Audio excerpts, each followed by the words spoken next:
Jesus said, "Enter through the narrow gate, for the gate is wide and the road is easy that leads to destruction, and there are many who take it. For the gate is narrow and the road is hard that leads to life, and there are few who find it." We started the Sermon on the Mount with Jesus pronouncing the Beatitudes, the blessing, and not saying that you will be blessed if you do this, but saying that as my disciples, you are already blessed because you are merciful, because you are poor in spirit, because you are peacemakers, because you mourn. And while he pronounces blessings at the beginning of the sermon, as he is closing out this long series of teaching to the disciples and to the sort of the extra crowd that's around them, Jesus makes it very clear that what he is asking his followers to do is not easy. It is much easier to stay mad at somebody. It is much easier to take someone to court than to figure out how to resolve the issues between yourselves. It's much easier sometimes to be cruel instead of being merciful. There's just a lot easier way to exist in this world than what Jesus is asking the disciples to do. And so he's not selling false hope or promise or optimism. He's giving a very realistic explanation of what it means to be a follower of Christ and the results that can come from that. Christians are called to the hard road of love and of kindness and of justice that's based not on what the world says those things are, but on what the kingdom of God envisions those things as being. We can miss the mark, and many Christians do on a regular basis miss the mark, but it's about coming back to that narrow road and keeping moving forward with the kingdom of God as our goal. Also, in this part of the sermon, Jesus gives an interpretation of the law and the prophets. He says, "In everything, do to others as you would have them do to you."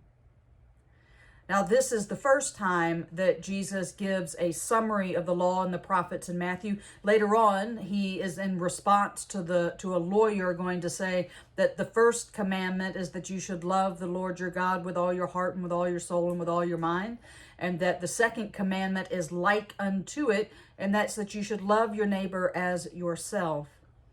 These two summaries of the law are the key to so much of what Jesus has been teaching on the Sermon on the Mount, that the way we look at the law is not as a weapon of power or to get our own way. The way we should look at the law begins first with loving and valuing ourselves, and then treating people in the same way that we love and value ourselves.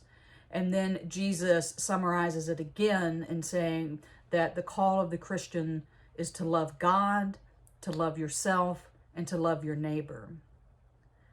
Over the next several days, as we move into these last days of our season of election, we may have to make the choice to stay on the hard road of following Jesus.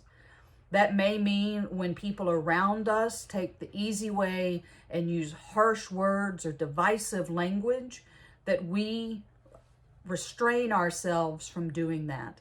That we remember that the people that disagree with us are also people that are loved by God, and that we are called to treat them the way we would want them to treat us.